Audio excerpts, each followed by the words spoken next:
Bonjour à tous, bonjour à toutes et bienvenue dans ce nouveau petit bavardage de coaching. Alors aujourd'hui, nous allons évoquer le fait que beaucoup de ruptures, beaucoup de disputes, de malentendus, de quiproquos pourraient être évités. Alors moi, je suis choquée, je ne vous cacherai pas la vérité. Je vais souvent sur des forums de discussion parce que ça me permet d'avoir des thèmes, ça me permet aussi de me faire connaître. Et je vois énormément, mais énormément de questions euh, sur les réseaux sociaux, enfin, qui n'ont pas lieu d'être sur un réseau social, quoi. Help les filles, mon bébé de 5 mois est couvert de plaques depuis son dernier bibi, à votre avis, c'est quoi? Et puis on voit la photo de l'enfant, alors. Dans le meilleur des cas, on a flouté son visage. Mon chien n'a pas mangé depuis 5 jours. Là, il vient de vomir du sang. Vous croyez que c'est grave? En fait, on ne sait plus analyser. On ne sait plus réfléchir par nous-mêmes. Et Facebook est devenu une espèce d'immense bouée de sauvetage où chacun donne son avis, sa réponse, etc., etc. Alors derrière son écran, vous pouvez avoir aussi bien le mécanicien que le plombier, que la boulangère. Ce que j'explique par là, c'est que dans le tas, vous aurez peut-être un vétérinaire ou une assistante vétérinaire ou un pédiatre, mais ça m'étonnerait. Voilà. Donc, à votre avis, quand on a ce genre de problème, on fait quoi? Enfin, je ne sais pas comment on faisait avant Facebook. Dans les relations sentimentales, c'est exactement pareil. Tous les jours, je vois help les filles. Excusez-moi du pavé, hein, voilà. Mon mec m'a dit ça. À votre avis, ça veut dire quoi? À votre avis, ça veut dire que nous, on se base sur ce que vous dites, sur des faits que vous nous relatez. Moi, j'en pense que de la gamine de 10 ans qui est sur Facebook comme ça pour rigoler avec ses copines, qui va vous donner son opinion, qui n'a aucune connaissance de la psychologie masculine et encore moins des relations sentimentales, de celle qui est frustrée parce qu'elle n'a pas eu de mec depuis 3-4 ans, en passant par celle qui jalouse toutes les filles parce qu'elle vient de se faire larguer, vous aurez des réponses, mais alors complètement, vous aurez tout et n'importe quoi comme réponse. Voilà. Le pire, c'est quand on nous envoie des screens. Voilà. Un SMS, un message, vous n'avez pas l'intonation, vous n'avez pas l'émotion. On lit une seule chose. Alors on peut deviner par rapport à la ponctuation, c'est un point d'exclamation, un point d'interrogation, des points de suspension. Il y a tellement de gens qui s'en mêlent les pinceaux aussi que c'est pas facile de savoir. Voilà. Et puis vous avez les smileys. Alors je sais pas si ça arrive encore, mais il y a quelques années, j'envoie un pote, j'ai mal au dos. Je reçois un smiley qui se marre aux éclats. Je dis mais t'es con, t'es cruel ou quoi? Il me montre ce que lui a envoyé, c'était le smiley qui pleure. Moi, je reçois sur mon téléphone, parce que c'était pas le même modèle, et à l'époque, c'était un petit téléphone genre à la touche, là, voilà, le smiley qui se marre. Vous voyez? Et c'est véridique, hein, ce que je vous dis là. J'aurais montré ça sur Facebook à l'époque, on m'aurait dit, mais attends, nexte-le, quitte-le, enfin, tu peux pas rester avec un CON comme ça, quoi. Bon, vous voyez ce que je veux dire? Donc, comment on peut éviter les conflits? Comment on peut éviter les malentendus? Alors tout d'abord, comment nous percevons une information va véritablement changer selon la météo. Hein, parfois, quand il fait beau, on a un peu plus de légèreté dans la tête. Le moment de la journée. Il y a des personnes, il ne faut pas leur parler le matin avant le petit café. On peut pas...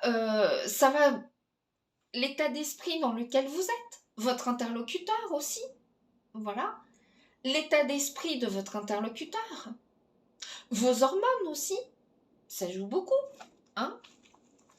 voilà, et également votre tempérament. Donc vous avez deux types de personnes. Vous avez la personne qui est impulsive, ce tempérament sanguin, qui va prendre l'information d'une manière très rapide et va tirer des conclusions très rapides et qui va réagir par rapport à ça. Donc, ah, tu m'insultes? Ben, je t'insulte. Tu m'as dit ça? Ok, moi je vais te dire encore pire. Voilà. Et ça peut se terminer en bagarre. Voilà. Et puis vous avez ceux qui vont être un petit peu rancuniers, qui vont rien dire. Ah ouais, d'accord. Ah, il pense ça de moi, mon mec. Ok, ok, d'accord. Ok, bon. Ok. Le problème, c'est que dans le premier cas, on est sur une personne de tempérament feu. Donc, il va y avoir souvent des problèmes au niveau de gorge, puisque c'est quelqu'un qui aura hurlé. Voilà, donc le feu dans la gorge. Ce sont des personnes qui auront des maux de tête à type de battement, qui auront des problèmes de tension, qui auront de la tachycardie. Voilà. En plus de ça, vous êtes en train de vous bousiller la santé. Le deuxième profil est une personne qui va renfermer tout. Voilà. C'est pas pour rien quand on utilise des expressions. Ça me gonfle. Elle va avoir des problèmes de type inflammation. Oh là là, j'arrive pas à digérer ce qu'il m'a fait. Des troubles digestifs. J'en ai plein le dos de lui. Des problèmes de dos au niveau généralement urino-génitaux. Enfin, au niveau urinogénital, pardon. Etc., etc.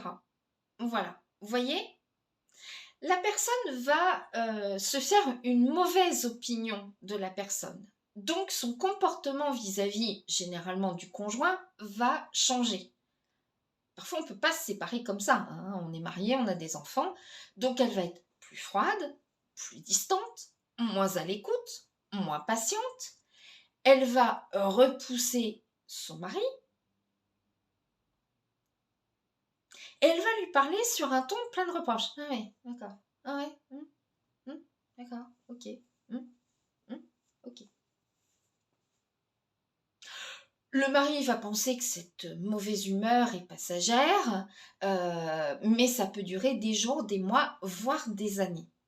Parce qu'attention, quand une femme est rancunière, ou un homme est rancunier, ça peut durer vraiment des années. Alors, que faut-il faire? À part aller sur les réseaux sociaux, vite fait, bien fait.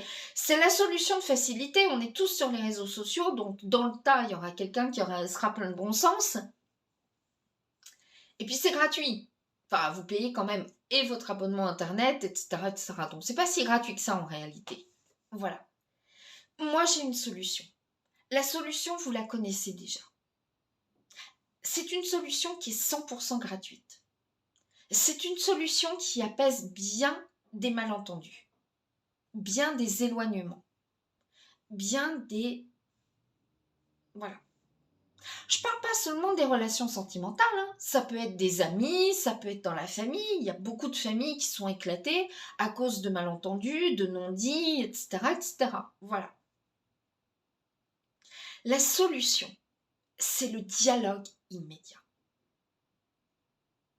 Parfois, comme je l'ai dit, on perçoit une information d'une certaine façon. Ce que vous percevez maintenant, là, tout de suite, vous n'allez peut-être pas le percevoir de la même façon dans une heure. Parce que dans une heure, vous aurez peut-être décidé d'aller vous promener et bing, il pleut. Donc, faute à malchance. Voilà. Vous aurez peut-être reçu un appel désagréable, etc., qui vous mettront mal à l'aise, en fait. Voilà. Donc, ça va se répercuter sur la manière dont vous allez percevoir cette information. Voilà. Votre niveau de fatigue, votre niveau de sensibilité, etc., etc. Voilà. N'ayez pas peur de demander tout simplement des explications à votre interlocuteur.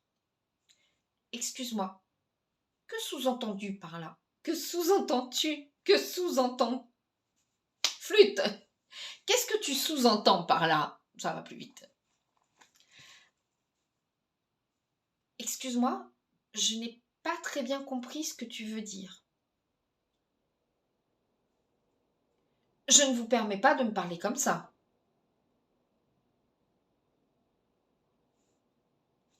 Tu as le droit d'être en colère, mais tu n'as pas le droit de me faire subir celle-ci.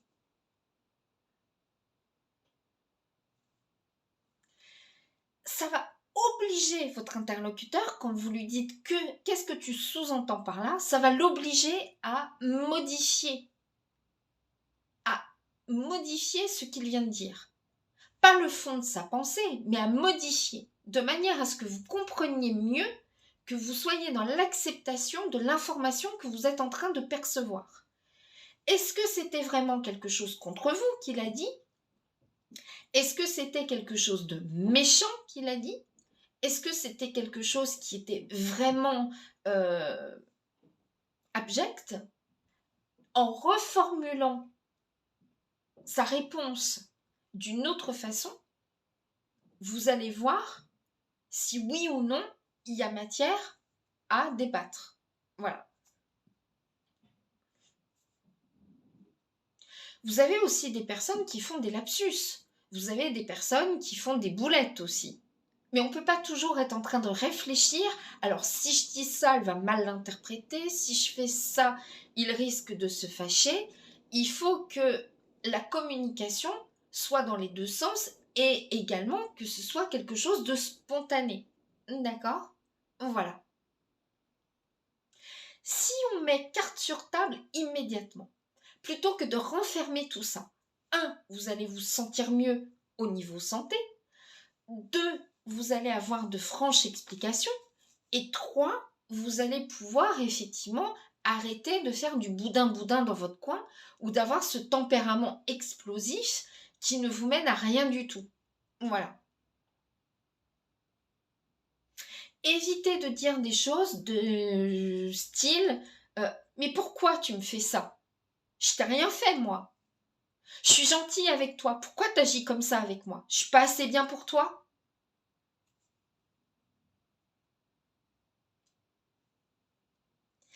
Là, vous êtes dans la demande d'être rassuré.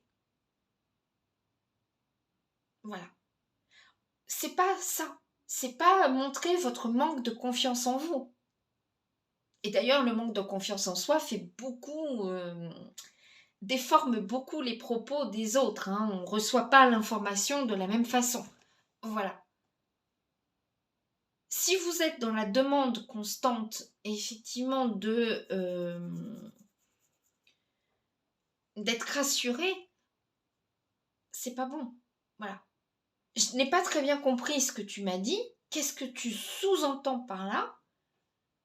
Ça ne veut pas dire que vous manquez de confiance en vous. Ça veut dire que vous n'avez pas bien compris le sens qui a été utilisé. Enfin, voilà, quoi. Vous savez, parfois entre filles, entre copines, on tolère des choses. J'ai des filles... oh, t'es un peu boudiné. Bah attends, avec toutes les glaces qu'on s'est payées, le kebab et tout, ouais. Si c'est votre mec qui vous dit t'es pas un peu boudiné? Ouais, attends. Oh, oh, oh, comment tu me parles là? Je suis ta copine? Oh, respect quand même. Hein? Non, je suis pas grosse. Qu'est-ce que t'as? Je te plais plus? Hein? Et puis tu crois pas que je t'ai vu mater là des filles? Hein? Donc je suis pas assez bien pour toi? Psh, next. Vous voyez ce que je veux dire? Vous percevez l'information qui est la même d'une manière différente selon si c'est votre meilleure copine, votre meilleur pote, etc. ou si c'est votre petit ami. Si c'est le petit ami, ça va s'embraser. C'est la meilleure pote, bah ouais. Ben, ça te dirait qu'on aille faire du sport ensemble? Tiens, on va perdre un peu de kilos.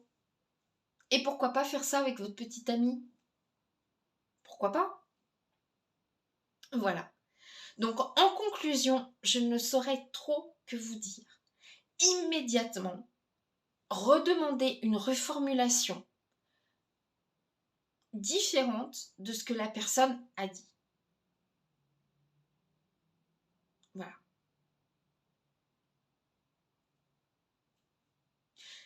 la personne, donc, vous aurez la confirmation ou pas si la personne était en train de vous dire quelque chose de vraiment méchant, une attaque contre vous, si c'était vraiment, ça valait vraiment la peine de vous fâcher, hein, voilà, et etc., etc. Et vous allez apaiser bien des conflits, voilà. Et vous n'allez pas vous rendre malade. Parce que ça rend malade, hein. Ouais, attends, tu m'insultes, hein, hop là, et voilà, et on se retrouve aux urgences avec, voilà, de la tachycardie, machin et tout. Ah, cette espèce d'imbécile, il m'a dit ça. Tiens, mal au ventre. Et voilà. Donc, dialoguer. Voilà. Et après, si vraiment c'était quelque chose contre vous, et que vous sentez la moutarde qui monte au nez, bon, écoute, on en reparlera à tête reposée. Très bien, nous reprendrons la discussion un peu plus tard. Et là, vous sortez, vous tournez les talons. Et vous passez à autre chose. L'acceptation qu'on ne puisse pas plaire à tout le monde, c'est pas facile non plus. L'acceptation qu'une personne, même de votre famille, puisse avoir des opinions contraires ou différentes, il faut être aussi dans cette acceptation. Voilà. Tout le monde est différent. C'est pas parce que c'est votre père, votre mère, votre fils, etc., qu'il faut penser exactement de la même façon. C'est une acceptation aussi qui est très importante. Vous voyez ce que je veux dire? Voilà. Donc, en conclusion, il faut aussi faire un travail sur soi-même pour se dire d'être dans l'acceptation d'une critique. Mais une critique doit toujours être dans la bienveillance et pas une critique cache brute, paf. Voilà. T'es grosse. Puis ça ne vous regarde pas. Voilà. Donc, voyez ce que je veux dire? Donc, quand quelque chose vous déplaît, si vous n'êtes pas vraiment certain, et généralement on en conclut très très vite des choses, redemandez une autre formulation. Voilà. Plutôt que de dire hey les filles, alors voilà mon mec il s'est comporté comme ça avec moi, nanana, nanana. Attention, des fois les apparences sont vraiment super trompeuses. Voilà. Et plutôt que de faire des bombes immédiates ou des bombes à retardement, on joue carte sur table, on aplanit les choses. Et si vraiment vous sentez que ça commence à monter, vous sortez. Vous remettez ça plus tard. Et parfois, c'est même pas la peine. Parce que c'est rejeter de l'huile sur le feu. Alors vous allez me dire, oui, mais moi je peux pas partir, c'est mon mari. On vit ensemble. Bah, sortez. Ou changez de pièce. Mais non, on peut pas, on est dans un 20 mètres carrés. Bah, sortez. Non, mais je peux pas parce qu'il pleut. Prenez votre parapluie. Voilà. Mais en tous les cas, ne restez pas là avec une atmosphère lourde. Vous voyez ce que je veux dire? Tu vois, quand tu me dis ça, bah moi j'aime pas. J'aime pas. C'est quelque chose que je n'accepte pas. Même entre amis, hein, on ne peut pas tout accepter, mais faire du boudin dans votre coin et puis lui parler ne sert à rien en fait. Voilà. Il suffit de lui dire que vous n'aimez pas certaines expressions, certains mots, certains manques de respect envers vous. Et ce que vous pensez être un manque de respect n'est peut-être pas perçu par votre interlocuteur ou votre interlocutrice comme étant tel. Voilà. Et c'est pour ça que le monde est très enrichissant aussi, parce que nous avons tous notre mode de fonctionnement. Voilà. Bon week-end à vous tous et à vous toutes et j'espère à très bientôt. Moi je pars me faire soigner parce que ça va toujours pas mieux. Donc étant donné que ça fait quand même 15 jours que j'ai cette douleur qui est là et tout, bon, et qu'on m'a juste dit de prendre du citron et du miel, donc c'était aussi simple que ça, j'aurais peut-être même pas dû, en tant que naturopathe, je peux faire la même chose. Hein. Donc voilà, là je vais dans un centre de santé ouvert jusqu'à ce soir pour voir, parce que là ça commence à être un peu... voilà. Peut-être que j'ai des choses que j'ai entendues que j'aurais pas voulu entendre et peut-être que ce sera peut-être juste psychosomatique, je sais pas. Ou peut-être que j'ai vu des choses que je n'aurais pas voulu voir et c'est pour ça peut-être que le matin j'ai les yeux rouges, je ne sais pas. Voilà, en tous les cas, c'est vrai que bien des conflits peuvent être apaisés et des maladies peuvent être évitées à cause de rancœurs, de non-dits, etc., etc. À très vite. Ciao, ciao. Bisous.